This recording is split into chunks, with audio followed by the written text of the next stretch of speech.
I've treated hundreds of patients and trained thousands of healthcare professionals over my 15-year career.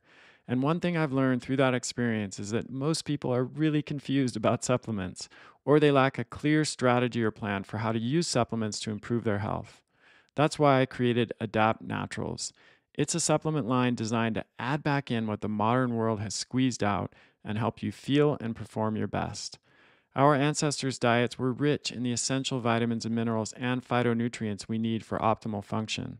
But today, thanks to declining soil quality, a growing toxic burden, and other challenges in the modern world, most of us are not getting enough of these critical nutrients. I formulated Adapt Naturals using the principles of evolutionary biology and modern research to fill the nutrient gaps that we face today and replicate the nutrient intakes found in an optimal ancestral diet. Our flagship offering is called the Core Plus Bundle, a daily stack of 5 products that gives you everything you need each day, from essential vitamins and minerals like B12, folate, magnesium, and vitamin D, to phytonutrients like bioflavonoids, carotenoids, and beta-glucans.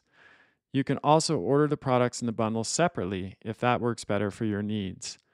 The Adapt Naturals products are made from the highest quality, food-based, or bioidentical ingredients. From cellular and immune health, to brain and nervous system support, to blood sugar and heart health, we've got you covered. Your supplement cupboard is about to get a lot smaller. We also created an app called Core Reset to help you get your nutrition, sleep, movement, and stress management dialed in. Because no matter how good our supplements are, and they are really good, you can't supplement yourself out of a bad diet and lifestyle. The best part is that you get this app at no additional cost when you order the Core Plus bundle. Head over to adaptnaturals.com, that's A-D-A-P-T naturals.com, to learn more and start feeling and performing your best. If you're a healthcare practitioner enjoying this podcast, you're probably a lifelong learner like me. You know how important it is to continually research and learn, to build on your existing medical training, to expand and deepen your knowledge and skills. And learning about functional medicine is a great way to do that. In fact, it's probably essential for every modern healthcare practitioner today. But it can be tricky to learn about functional medicine, and you have to be careful where you get your information. You need it to be evidence-based. You need it to be practical, not just theoretical. And you need training that's designed to fit into your busy life. With my year-long Adapt Functional Medicine Practitioner Training, you get all of this plus certification. Imagine 1 year from now feeling confident using functional medicine to work with patients with complex chronic conditions. With this training, you'll learn what tests to order, which supplements and protocols to use, and how to support your patients in addressing the real root causes of their symptoms. You'll have the opportunity to get your cases reviewed, to move well beyond theory, and actually use what you're learning from day one in your clinic. We are currently enrolling, and we only do that for a few weeks twice per year. So visit kresser.co/PTP to learn more. That's kresser.co/P as in Peter, T as in Tom, P as in Peter to learn more and start your functional medicine certification training today. Hey everyone, Chris Kresser here. Welcome to another episode of Revolution Health Radio. Recent estimates suggest that almost 50 million Americans now suffer with osteopenia or mild bone loss. In postmenopausal women, the numbers are even higher. About 54% of women in that demographic have osteopenia, and an additional 30% have osteoporosis, which is more significant bone loss. By age 80, that trend predictably shifts in favor of osteoporosis, with 27% of women with osteopenia and 70% of women with osteoporosis. Despite this, there are no good treatments for osteopenia or osteoporosis in conventional medicine, and fractures are one of the leading causes of premature death in seniors. There's a saying in medicine, break your hip, die of pneumonia. What this means is that in the elderly, a fracture can often lead to prolonged time in a hospital bed where fluid can pool in the lungs, cause pneumonia, and then cause death in people who are susceptible. Making matters worse, there are so many myths and misconceptions about how to prevent and treat bone loss. For example, you've probably heard that taking calcium supplements is important for maintaining healthy bones. It turns out that supplemental calcium not only doesn't prevent bone loss, it may increase the risk of heart disease, kidney stones, and other problems. In this podcast, I'm going to set the record straight on what causes osteopenia and osteoporosis and tell you how to prevent bone loss naturally without drugs. Ready? Let's dive in.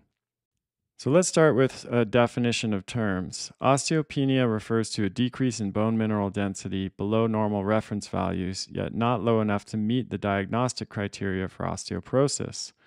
Clinicians assess bone mineral density using a T-score, which is a numerical value determined by a bone scan.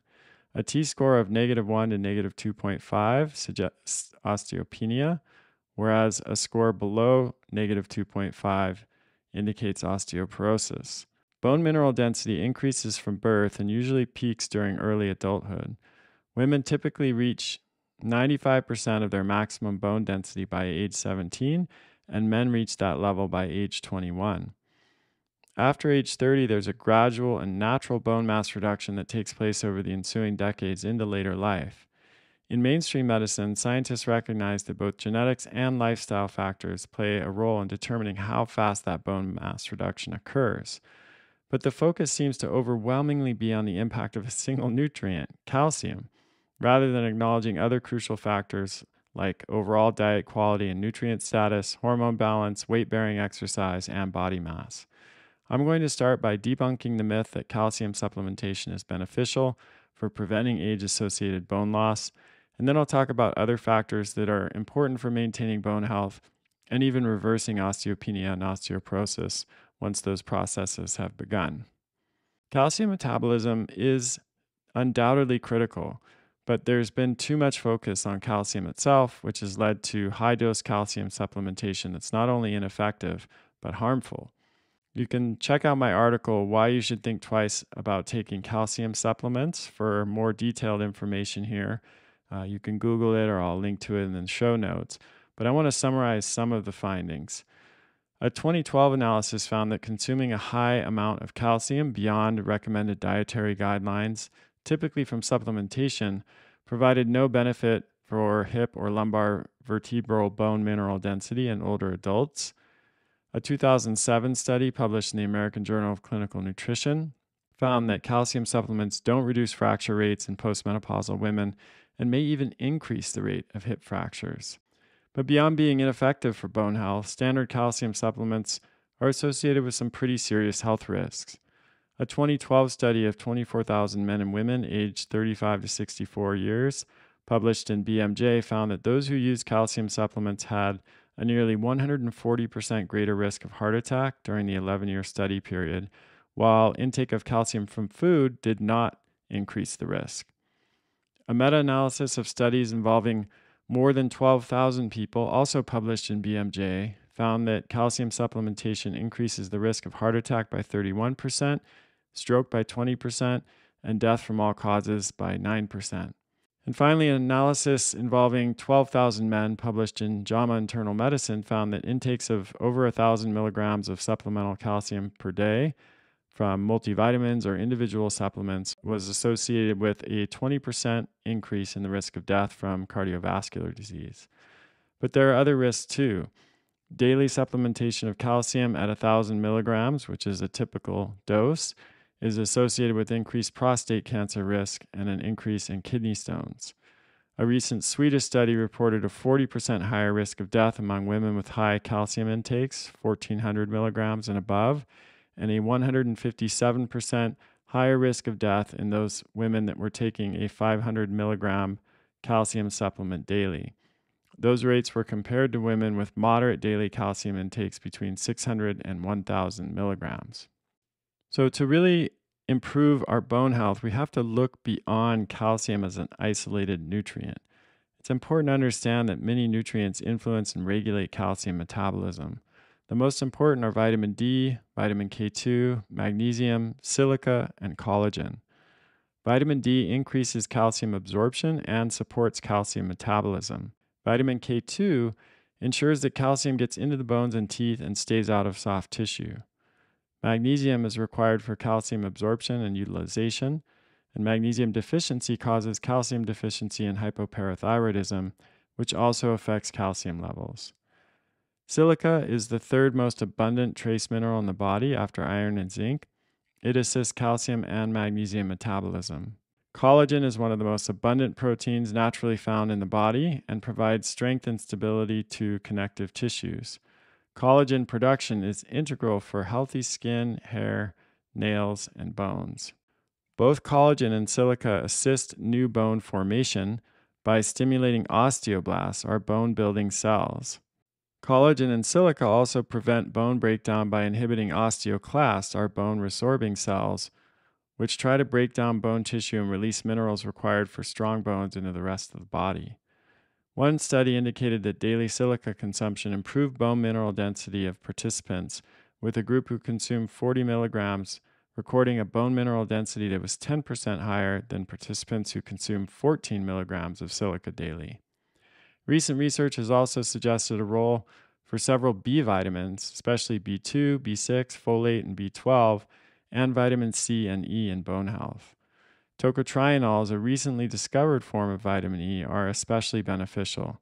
They dampen inflammation and prevent oxidative stress, both of which are primary drivers of bone loss. Clinical trials have shown that tocotrienols decrease bone resorption and increase bone turnover rate. Tocotrienols also improve osteoblast number, bone formation, mineral deposition, and bone microarchitecture. It's worth noting that alpha tocopherol, the most common form of vitamin E that you typically find in supplements and multivitamins, may have harmful bone formation effects. So if you're going to supplement with vitamin E, it should be in the tocotrienol form.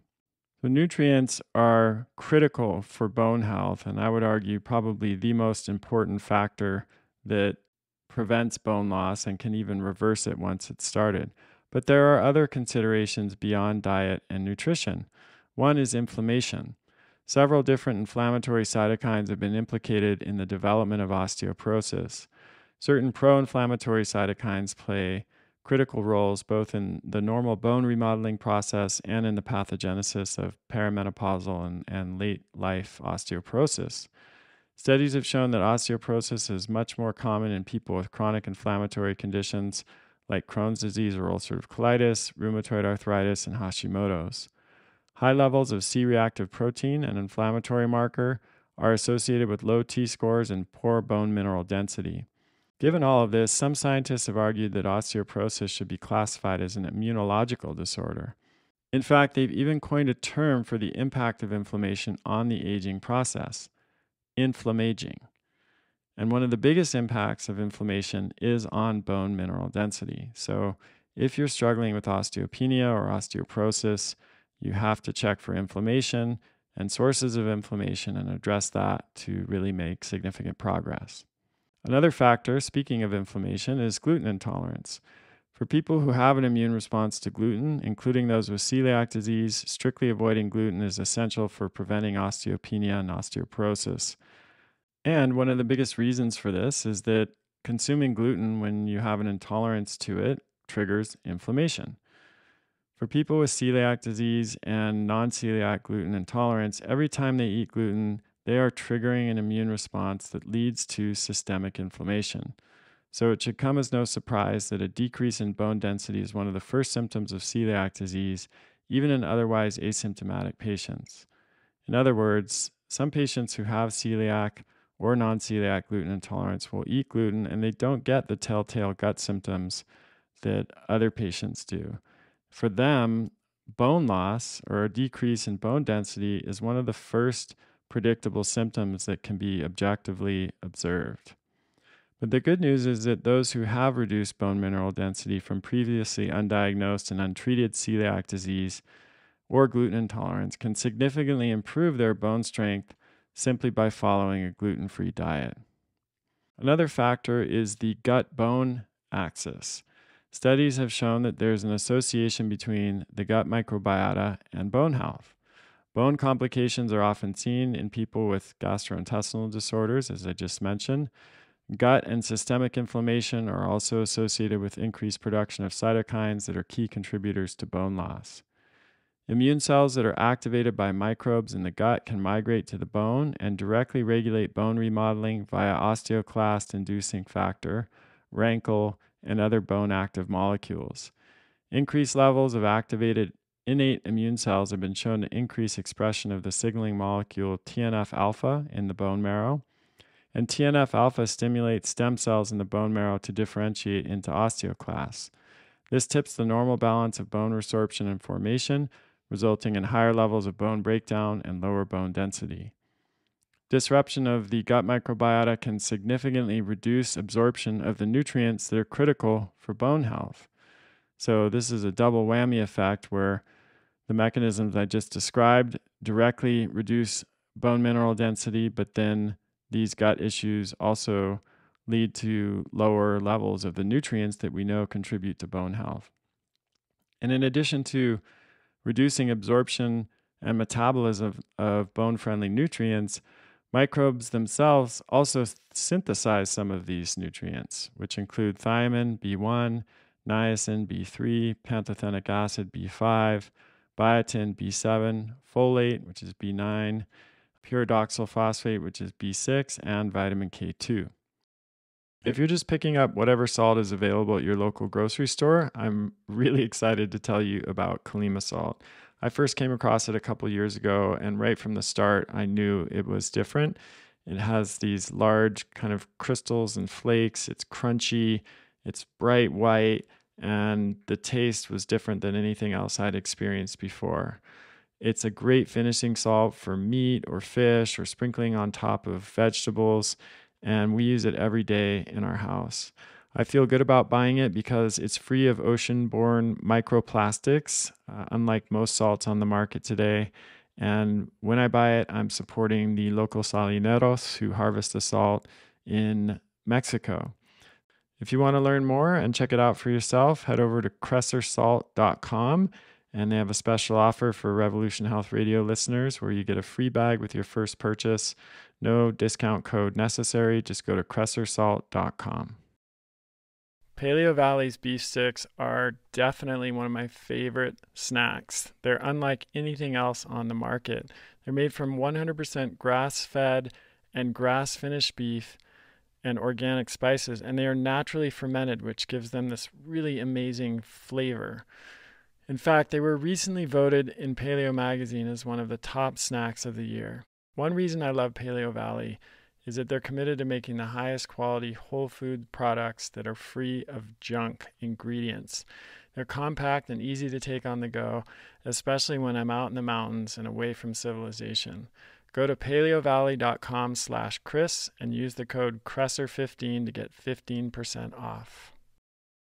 Another crucial factor for bone health, which you've probably heard of, is weight-bearing exercise. Doing the right type and amount of physical activity on a regular basis is just as important to maintaining healthy bones as nutrition or reducing inflammation or maintaining our gut health. And the best type of exercise for bone strength by far is lifting heavy weights. The stress we put on our bones during weightlifting stimulates the bone remodeling process. And doing weightlifting a few times a week has been shown to significantly increase bone mineral density, especially in postmenopausal women. Sleep is another important factor. It's not only important for general health and wellness, but it actually directly impacts bone density through the hormonal effects of melatonin, the primary hormone secreted during sleep. Melatonin affects the actions of osteoblasts and osteoclasts, interacts with other hormones like estrogen to augment bone remodeling, and functions as a potent antioxidant, protecting bone cells from oxidative stress and inflammation.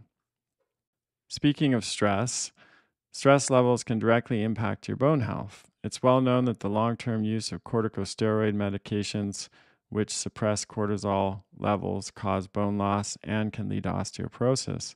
But high cortisol from stress could also lead to similar effects on bone density. Cortisol indirectly acts on bone by blocking calcium absorption, which decreases bone cell growth, and even a short bout of elevated cortisol may cause a decrease in bone mass. Several studies suggest that high cortisol may lead to decreased bone mineral density. Since cortisol is the primary stress hormone, the best way to keep cortisol levels in an appropriate range is to practice regular stress management.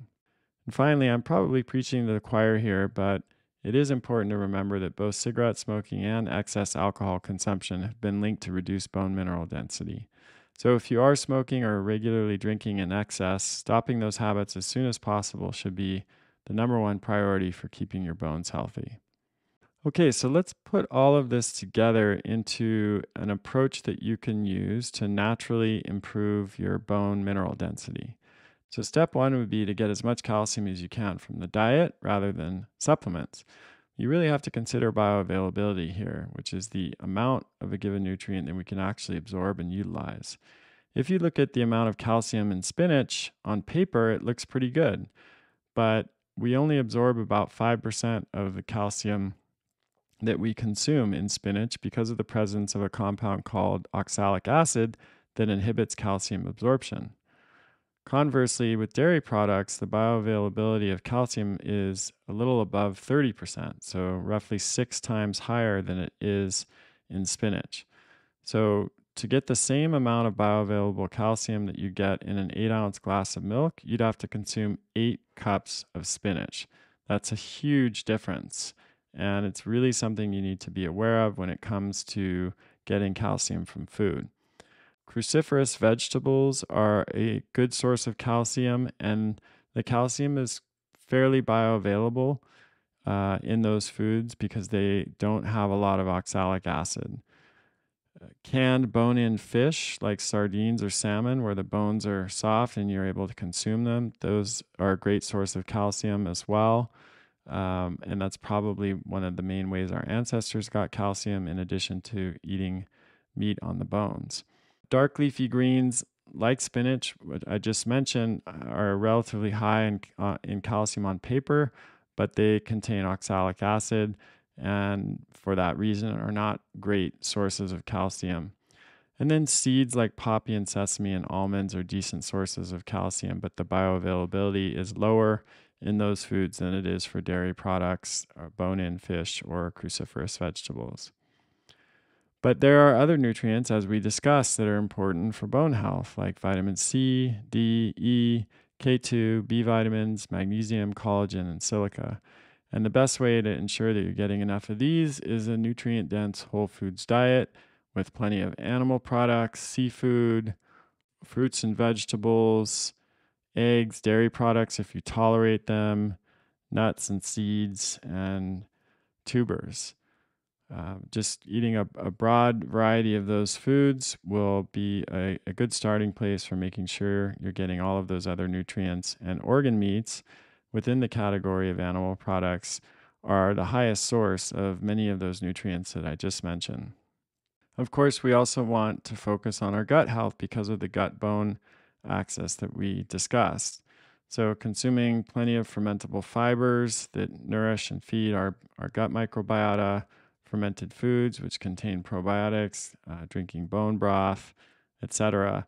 These are really important steps you can take to improve your gut health.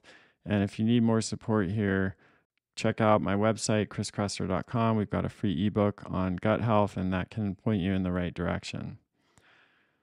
Another factor is exercise, which we discussed. So, lifting weights in particular is really important. I recommend this for all of my patients, men or women, especially as they get older. I think maintaining muscle mass and doing weight bearing exercise, whether that's weightlifting or something else, are really two of the most important things we can do to ensure that we age well and reduce the risk of age-associated diseases, including osteopenia and osteoporosis. Managing stress is critical because of the relationship between cortisol and bone health that we talked about. And the fact is we live in a very stressful world, and this is a challenge for most of us, but again, if you go to my website or actually Google Chris Kresser and stress, you'll find a bunch of articles that have some really practical suggestions for getting you started there. And then getting enough sleep. This is really the elephant in the room in the modern world. I've come to believe that sleep deprivation is probably the number one cause of a lot of modern chronic diseases at this point, even in front of diet.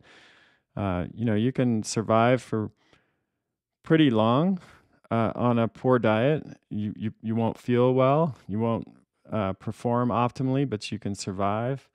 If you're sleeping, fewer than 4 hours a night for an extended period, you're going to fall apart very quickly.